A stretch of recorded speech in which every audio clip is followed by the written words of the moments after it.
Matondo bandeko balandi bambote sika bozwami kolanda biso tata ngunza yambo ya masa bobo mesano tozomisaka matondo mpe lokumu tata mokili wapi oyo fumuki mbangu na biso tata mokili na biso nde fumuki mbangu mbasi kapita to nzambe na biso fumuki mbangu nde ni mwanda kongo nde amu na biso donc mama na biso nde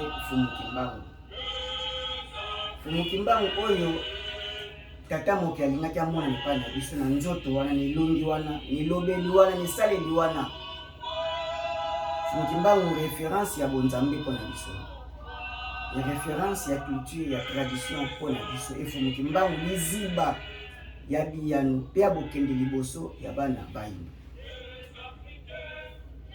matondo mingi yaki pavita kopesa mbeka mpona kokumba biso sango ya koya mfumuki mbangu matondo mpe na bakoko babiso basantu batelamaki na biteni biso basantu bazali teni ya politike ya religion ya scientifique bazali kasi ignorance mpe tozali koyeba bango matondo na biso tolanda lelo mileko oyo bacontemporain bana bilaka wapi oyo basosoli na moma convenable na ntango oyo longo bani ke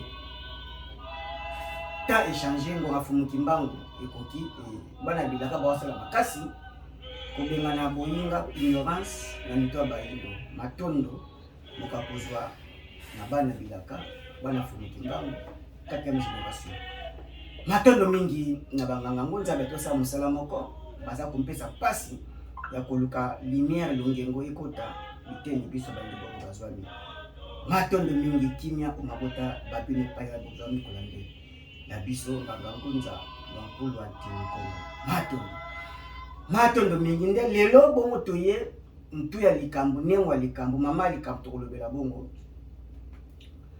mokili mbanga ya ntaba ngeta tout change, tout bouge, rien n'est stable. Mais na biso boto bongo mokili mbanga ya ntaba.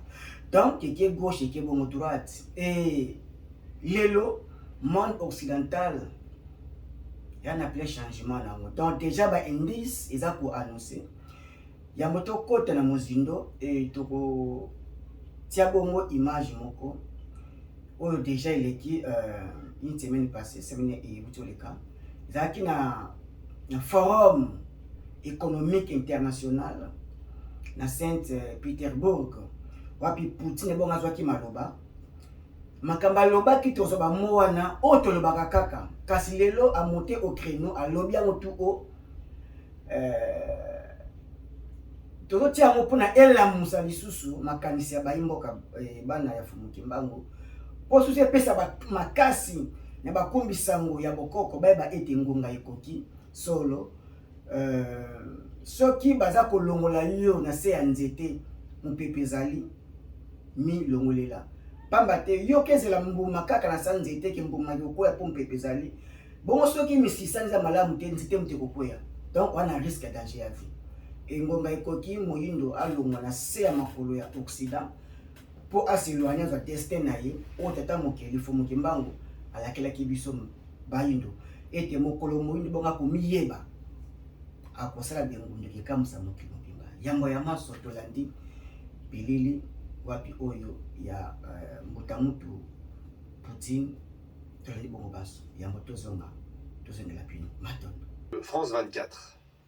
Les participants et les invités du Forum économique international de Saint-Pétersbourg. C'est le 25e forum. C'est un moment difficile pour notre communauté internationale quand les systèmes économiques et leurs principes se trouvent sous menace. Plusieurs connexions commerciales, logistiques et autres qui ont été menacées déjà par la pandémie de Covid sont menacées de nouveau. Aujourd'hui, la réputation commerciale, le manque de confiance vis-à-vis des partenaires sont devenus réalité. Et nos partenaires, nos anciens partenaires l'ont fait au nom d'ambition et au nom d'illusions politiques. Aujourd'hui, je vous présenterai la vision de la Russie et de nos dirigeants sur la situation actuelle économique et sur les perspectives. Et je vous dirai également comment la Russie prévoit d'agir dans des conditions économiques qui changent rapidement. Il y a 2 ans, quand je parlais au forum de Davos, je disais que l'époque de monde monopolaire est terminée. Cela est terminé malgré toutes les tentatives de la préserver et de la conserver même par tous les moyens possibles. C'est un mouvement historique naturel, car il est très difficile de combiner la variété culturelle économique avec le seul standard. Les standards qu'on essaie d'imposer à partir d'un seul centre. Et le défaut est contenu dans l'idée que si c'est seulement les États forts qui prennent toutes les décisions, cela ne peut pas fonctionner. Et quand toutes les décisions travaillent seulement dans un côté, seulement quand on joue seulement dans un sens.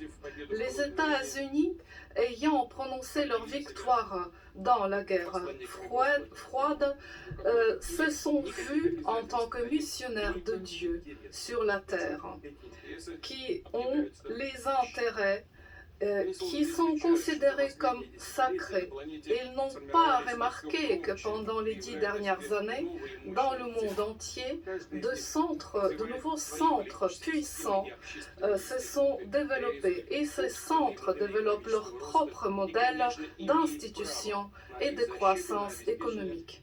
Ils ont droit de défendre leur souveraineté nationale. Il s'agit de processus naturels. Il s'agit également de changements tectoniques dans l'économie mondiale, dans tout le système de relations internationales où le rôle des États dynamiques ayant des perspectives est croissant. Les États qu'on ne peut plus ignorer. Je répéterai, ces changements ont un caractère fondamental et indéniable. Je dirais qu'il est impossible de rester assis et attendre que tout redevienne comme avant. Non, cela ne va pas se produire ainsi.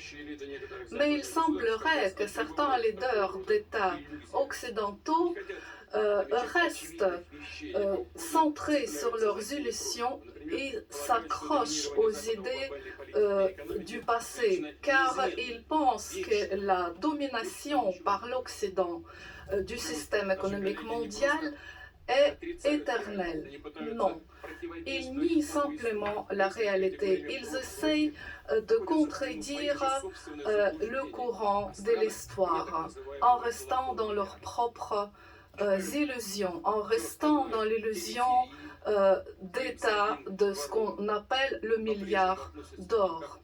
Ils regardent le reste du monde comme leur colonie et les habitants de ces pays sont considérés par eux comme des hommes, disons, de deuxième catégorie, d'où provient leur désir de punir ceux qui ne rentrent pas dans les rangs, qui ne veulent pas se soumettre. Et en même temps aussi, ils violent leurs propres principes éthiques et mettent en doute la souveraineté de certains États. Par exemple, la Yougoslavie, la Syrie, la Libye, l'Irak, pour n'en nommer que quelques-uns. On essaye d'isoler les États. Matondo bandeko balandi na banzi bolandi image ya président ya Russie Poutine makambo alobi eza fondamental, eza makasi. Mais tokozwa biteni po tokati yango pamba te eza mwa mulai makasi.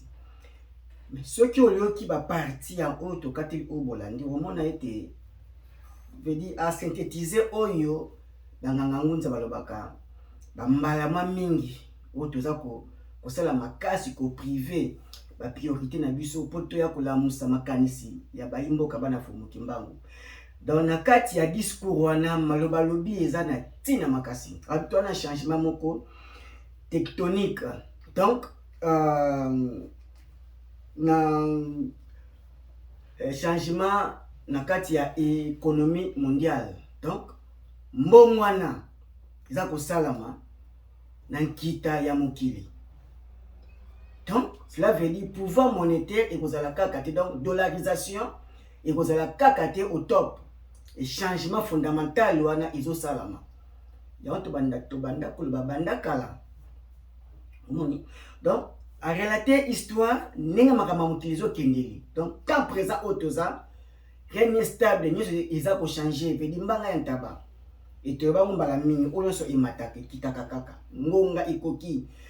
Donc alima ba mo eza mwa makasi mingi et monde et kozala kaka tina direction mondiale. Donc monde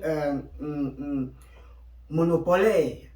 Cela veut dire monde monopolaire, direction mondiale, ezala kaka te na groupe de gens ya mboka moko ne epesa d'injonction ne ba vouloir ba posa na ye kaka et s'imposer na bato. Ya boyango. Donc bango biyazo linga monde ya multipolaire.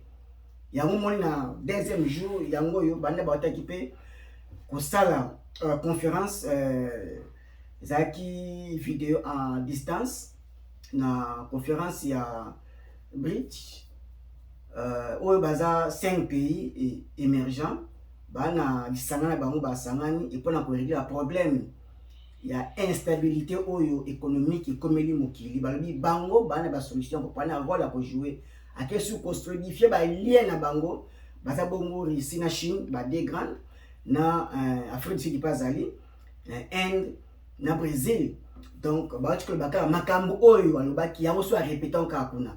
Donc baza ba partenaire na bango oyo baza ko se faire face ba boyi domination occidentale et ba forme une union économiquement militairement et historiquement ba boyi yango. Donc ba wali na pe mokili eza na possibilité ya ba voix mususu ke voix aka moko soki obéir na l'homme blanc na l'occident et vinezate te ba boyi yango. Yango yo religion africaine tobana ko ba mbala mingi était pouvoir dirigeant ezolonga na occident ezokende vers Asie. Moni déjà ba bilembo yango parce que qui est Poutine en réalité? Poutine aza kwatulendo na bango do aza roi puissant na bango parce que chaque peuple, chaque nation a na kwatulendo na ya bango ye wana Poutine. A côté na ba élection te démission ba ekotia pe a Keiti 2030-32 aza wana. Donc système présidentiel na bango ezo kanga yete parce que aza na vocation ya roi. Omoni et yango le fait ça mabongo na Congo pe na Afrique.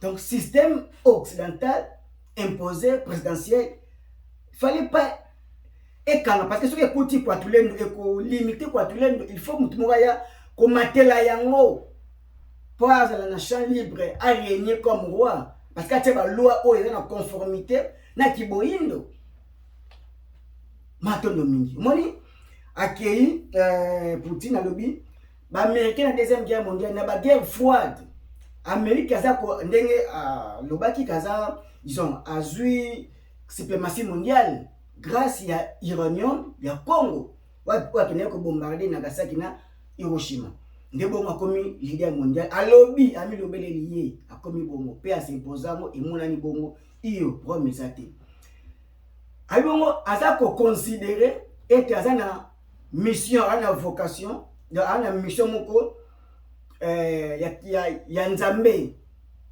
na mokili. Donc ndenga sala ka bongo eza bongo vocation bongo mission mobimbaza nango oyo bongo nzamba pesi bango batamsa na mokili. Mais tout à sikoyo nzamba oyo ape bango mission wana. Omoni ndenge ni batambusi mokili. Imaginez vous na Bible Yawe nzambe na bao parce que Yawe za Dieu du sang banda kolaka bana wana Abraham azoblaka ba mabele oyo eza okipa opesa bango babana kobunda tina bakendi kobunda batangisaka makila ti lelo États-Unis azali donc l'homme blanc l'Occident comme un corps États-Unis azola mutu na bango sikoyo to soki mutu ekatani bango to bakoyi so États-Unis ko bango to bakoyi na bango donc sikoyo États-Unis okipa mabele à illégalité peuple à page Bainka, Mérindien, exterminé, Makila Kaka. Donc, Yahweh wana yewana, ça pour terroriser l'Afrique. Et à tiens, bon partout, qui na christianisme, batangiska Makila. Donc, ngona bongo ekomi, ekoki, barotika la kaka éternellement. Nabanzi eza bongo et nango na pete yako sosola makambo oyo.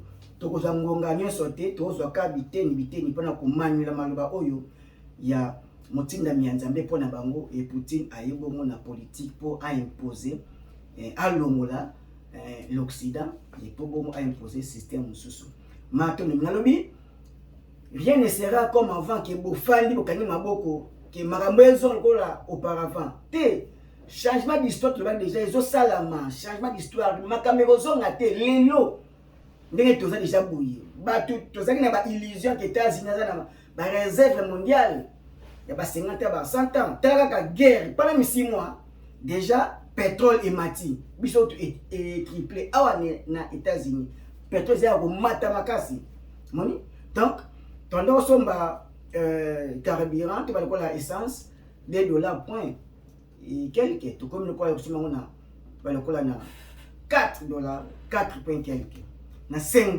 déjà. Donc, diesel, gasoline, pendant son bango, na ba $2 payé ba $3. Le bon tout comme na ba 5 presque $6. Donc, tozo kinde kalo est triplé. Tozo kinde. Donc, ba illusion ba bazala kinango ba cash ne ebumi na série ya Covid 19 awa. Le stock les États-Unis zate et utaka Chine. Donc, ça déjà le oyo eza ko laksa biso ke meto kanisa ke za bongo te batombo blanchi. Oui na kati ni kwa na mikwa. Donc, tourner à histoire ezo salama. Eza ko salama. Na banzi mbongwana ya mokili ezoya toza na mo déjà awa. Alobi domination ya système économique de l'Occident ne sera pas éternelle.